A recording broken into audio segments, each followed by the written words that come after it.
Welcome to our first Enterprise Scholarship Podcast. My name is Carolyn Keenan and I'm head of Aston Enterprise and Entrepreneurship. And I'm here with a special podcast interviewing 3 recipients of the Aston Enterprise Scholarship. We bring you this podcast focusing on the scholarships because applications are now open for September 2024.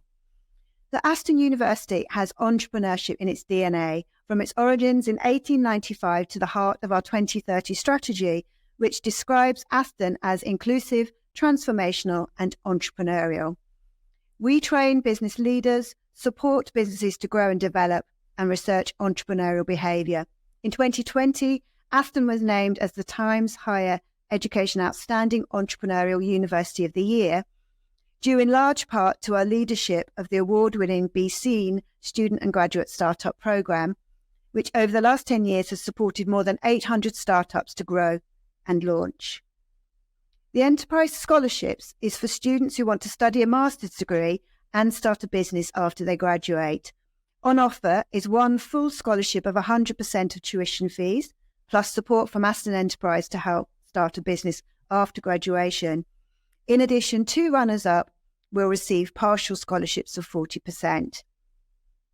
If you find this discussion interesting and you'd like to know more about the Aston Enterprise Scholarship, visit aston.ac.uk/enterprise-scholarship for more information. So we are joined here today, as I mentioned, by 3 winners and runners-ups of the Enterprise Scholarships, and they are Zulfikar and Mariam, who were the winner and runner-up respectively this year, and also by Davis Okiowo, who was the runner-up for the scholarship back in 2020. So welcome all of you. Thank you so much for joining me today. And hopefully we're going to learn some more about you, your businesses, and your motivations for applying for the Enterprise Scholarship. So, Zul, can I kick off with you? Sort of tell us a little bit about yourself and the business idea that won you this scholarship last year. Great. So, all right, let me introduce myself. My name is Zulfikar. Just call me Zul, like Billy Joel, the Joel part. Yes, Zul. And I came from Indonesia, and my business idea was to build a zero-waste farm store with local products and AI-powered vertical farming. Yes, but the idea keeps evolving at the moment, so who knows? Sounds interesting. Where did you get the idea from? All right, then. The idea came from when I was studying back then in Japan. Okay. Right? Yeah, and I walk around the countries, and I found this company. Lots of them. No, there are just like 2 of them. Yeah, and they use their headquarters to be like a living farm instead of just an old boring company, right? Mm-hmm. So they produce their own foods there in the building. So it's just magnificent to me. That's why I want to do this. Great. Mm-hmm. That really inspired you. Very. Mm-hmm. To bring it to Birmingham. Birmingham. And Mariam, can I ask you the same question? A little bit about yourself and tell us about your business idea. I'm Mariam Khalili. I'm from Iran, and I'm an electronic engineer, and currently studying sustainable in engineering at Aston University. I'm the runner-up of this year's scholarship in the university. My idea is to generate electricity through the movement of cars on the streets with speed bumps. My idea is new way to generate electricity and reduce the consumption of fossil fuels in today's world where fossil fuels resources are limited and many renewable energies are wasted daily. Brilliant. Sounds like a fascinating idea. Good luck with that.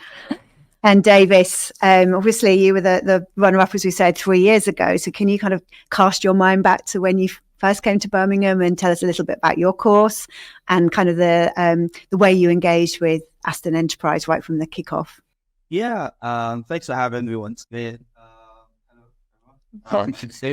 So essentially, my journey started in 2019 when I decided I want to come to study, and I was looking at different schools across the UK generally, but Aston caught my eye, particularly because I've always been an entrepreneur. So I started a business in 2015 in Nigeria that was doing very well. Had an accounting firm and all of that, with servicing businesses. So it was really good.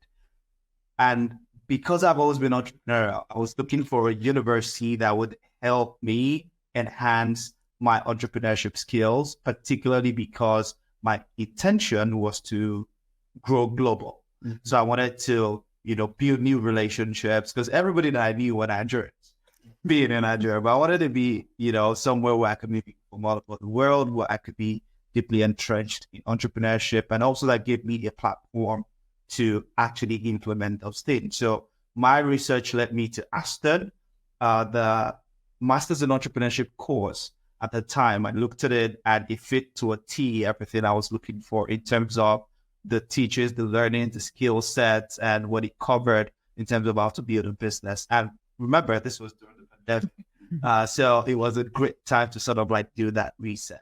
So I chose to study Masters in Entrepreneurship, and I started my program in September 2020. And but just before when I was considering the application, I came across the Aston Enterprise Scholarship. I thought, perfect, this is made for me. And then I applied and went through to the final stages. And I should say, actually, Japan is a very good place to go for inspiration, because the winner of Aston Scholarship of the year that I came runner-up also got a business inspiration from Japan. Her name is Monique Parkinson, and we're great friends today. But the way I met her actually was through the Aston Enterprise Scholarship, because, we were both in the finals, and then she won, and then I was runner-up. But because I knew that I was up against her back then, I did a bit of research. Who's this person? Yeah. And it's interesting because she did an MBA, I did an MSc. It was during the pandemic, we weren't coming to classes. So if not for the Aston Enterprise Scholarship, I wouldn't have met her, and we wouldn't have the great friendship that we have today. So yeah, thank you, Aston Enterprise Scholarship. But yeah, started the program in September, and it was great. Great content, great learning. Aston is the right place to do it, and Birmingham definitely is the right place to do it. And so your courses were all online at the time, and then also you engaged with all the activities we put on under Aston Enterprise. Yeah, and they must have been online to start with.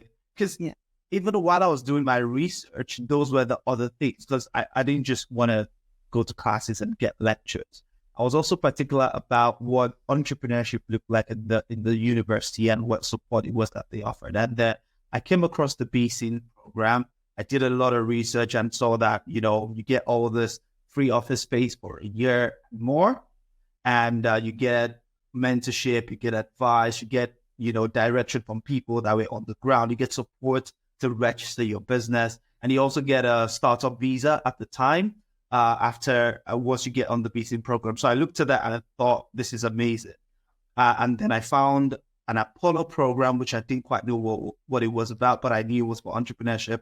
I saw all of those things and I thought, you know what, this is the right place.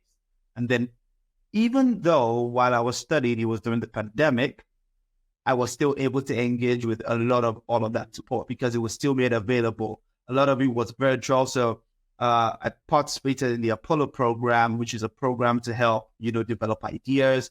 I participated in the Aston pitch competition.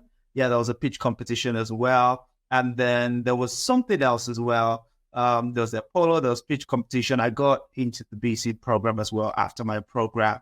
And there were quite a number of other things. There was a Santander scholarship too that you could apply to as a student that's got a business. All of these things were things I was able to engage with, while I was a student at Aston. And those things were very helpful in shaping the idea that I came in originally with and helping to progress accordingly. Because went from idea, developed it a little bit. By the time I finished my program, I was applying to join the BC program. I had a very solid business case that I put forward, which then got into the program.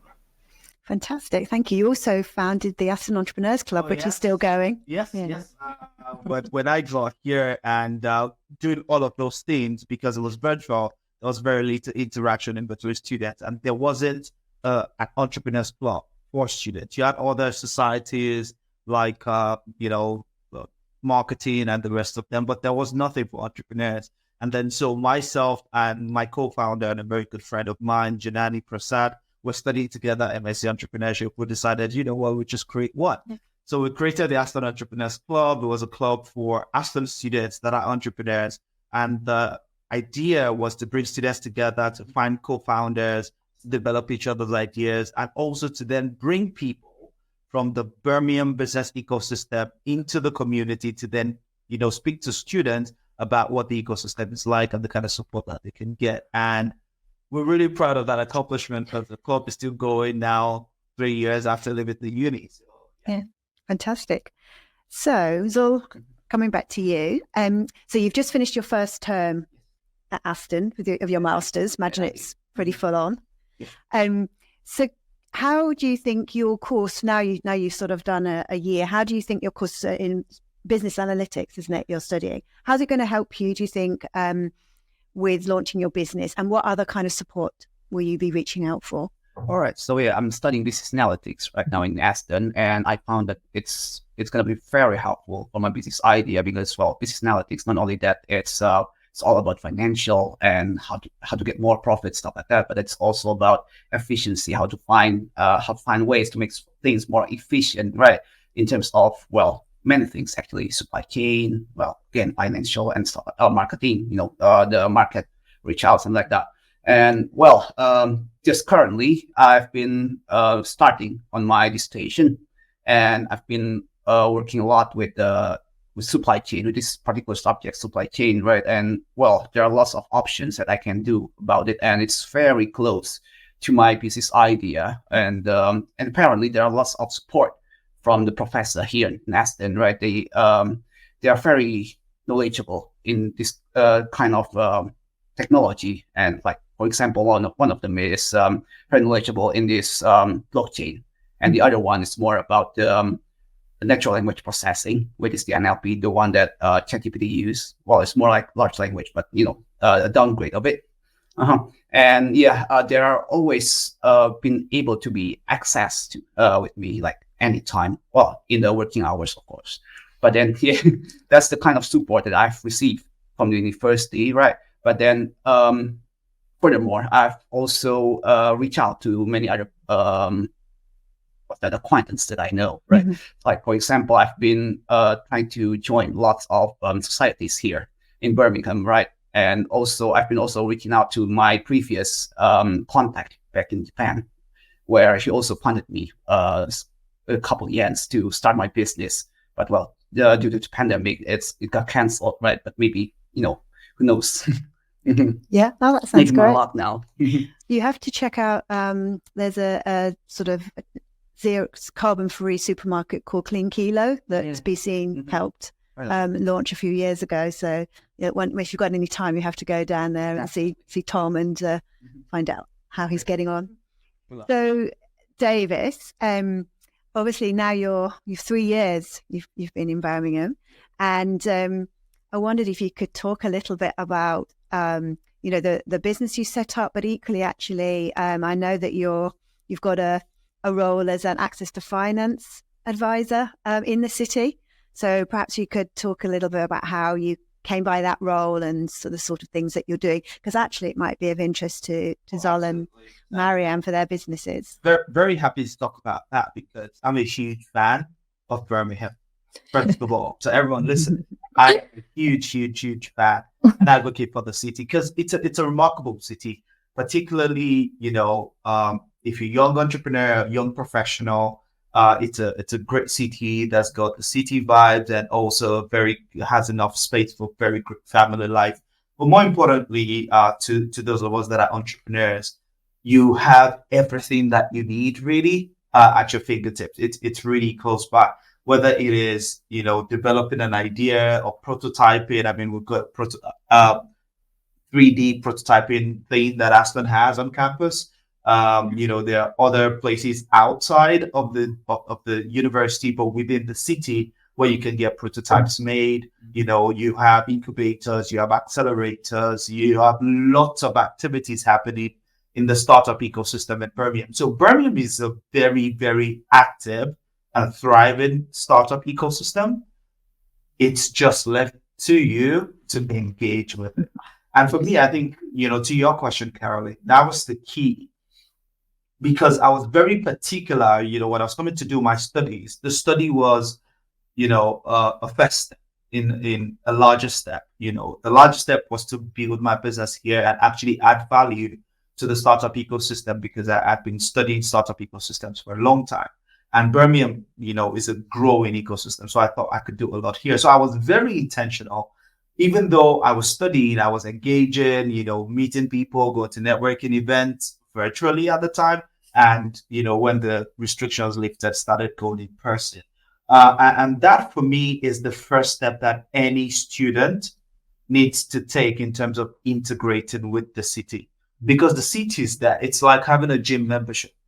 If you do not engage with it, then you're not going to get value from it, both for the services and the added value that Aston provides, and also the added value that the entire city provides. I'll give you a typical example.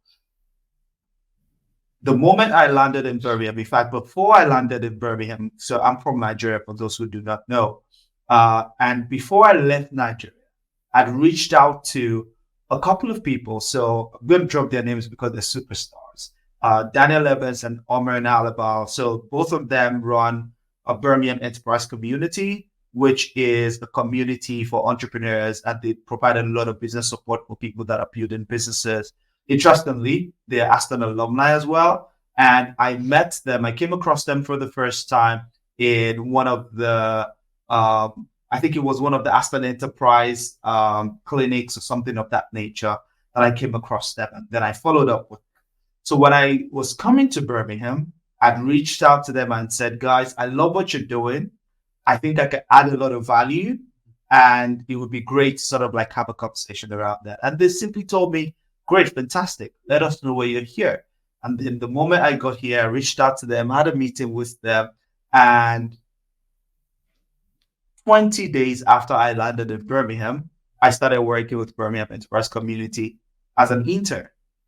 Yeah. And then that was my introduction to the ecosystem, because they know and work with a lot of the different stakeholders in the ecosystem. I got that opportunity as well. Then I started building my network whilst I was still studying. I started engaging with, investors, trainers, different people within the ecosystem, and it just snowballed from there, such that by the time I finished my program, I knew quite a lot of people already.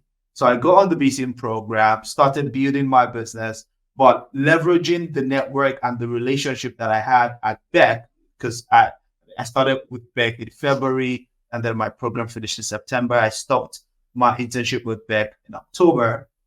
Somebody that I met while I was at Beck, then and had seen me work, said, Davis, you're very good with financials, and you definitely know how to help entrepreneurs. There is a role at my organization that is all about helping entrepreneurs raise finance. I think you're going to be perfect for the role.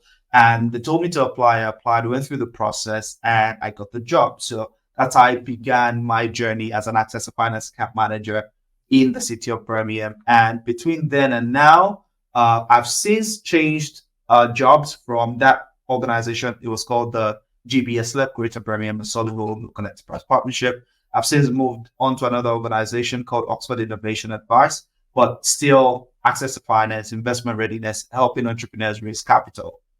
But in all of that time, I've worked with hundreds of businesses. I've trained hundreds of entrepreneurs, and the businesses that I've worked with have successfully raised capital. Some of them are successfully raised. Some of them are still on their journey, and some of them have figured out that, I don't need money. I can do this on my own. But I think the big lesson there is the opportunities are there. You just have to engage with it. You just have to apply yourself. There are people, and one of the things that I love so much about Birmingham is everybody is so willing to help you. Everybody is willing to, you don't have to have prior relationships. You go to them and say, this is who I am. This is what I'm trying to do.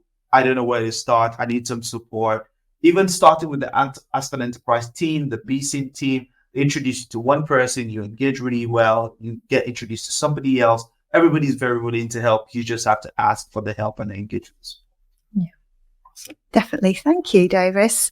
So to round up then, Zol, can you sort of maybe outline your kind of future plans? All right. Yeah. So well, it's kind of big actually. Yeah.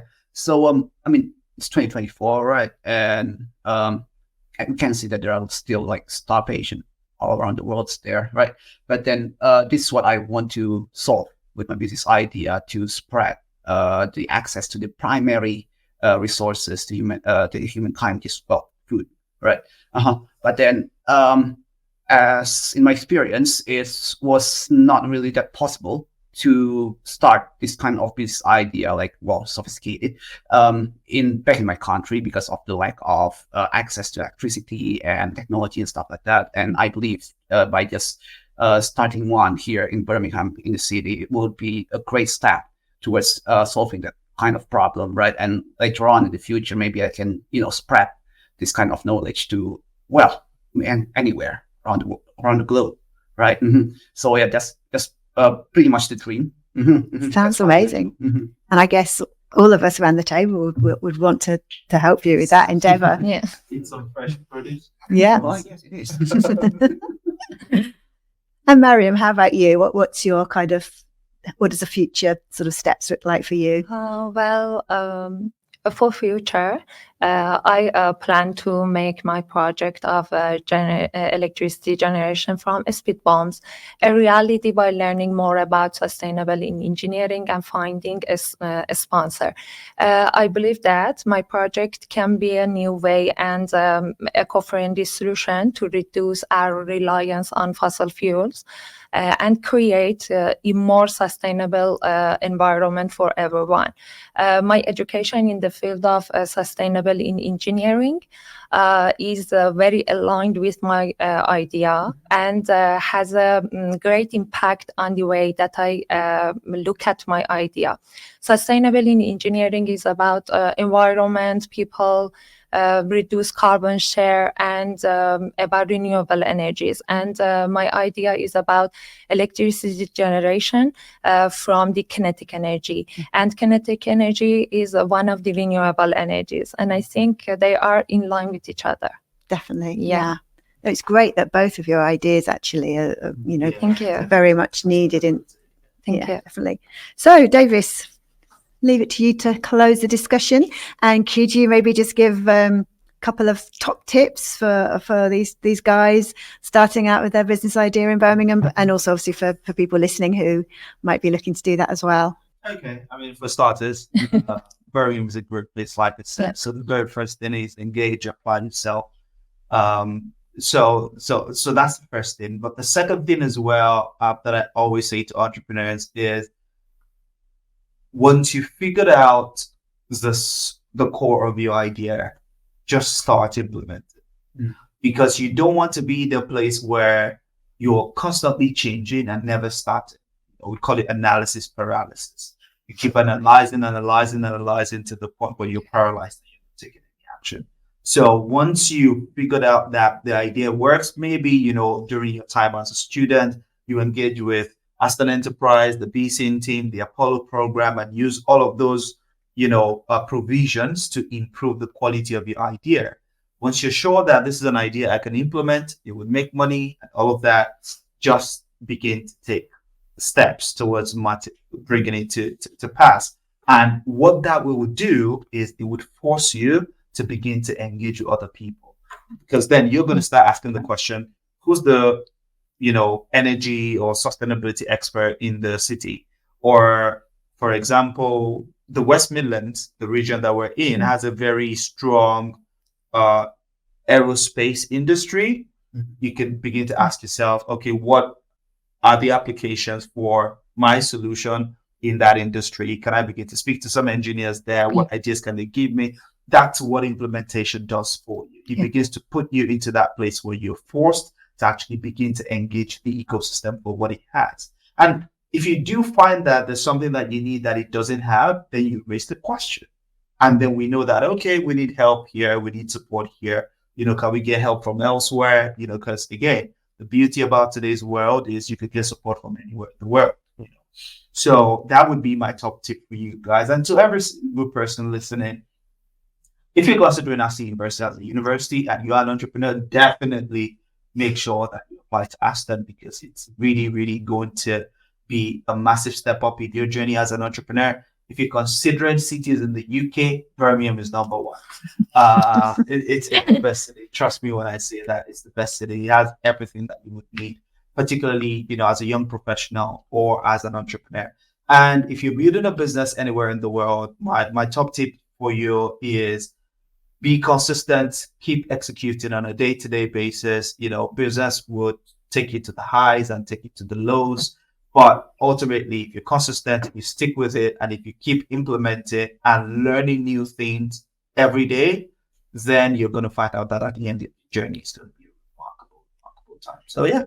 Brilliant. Thanks so much, Davis. And thanks to all of our guests, Zol, Mariam and Davis, for taking part in this podcast. Hope you've enjoyed it. And thanks for our audience for watching us. And if this has inspired you to make an application for the Enterprise Scholarship like these guys have done, then visit aston.ac.uk/enterprise-scholarship to find out more and maybe even make your application. Thank you. Thank you. Thank you. Thank you.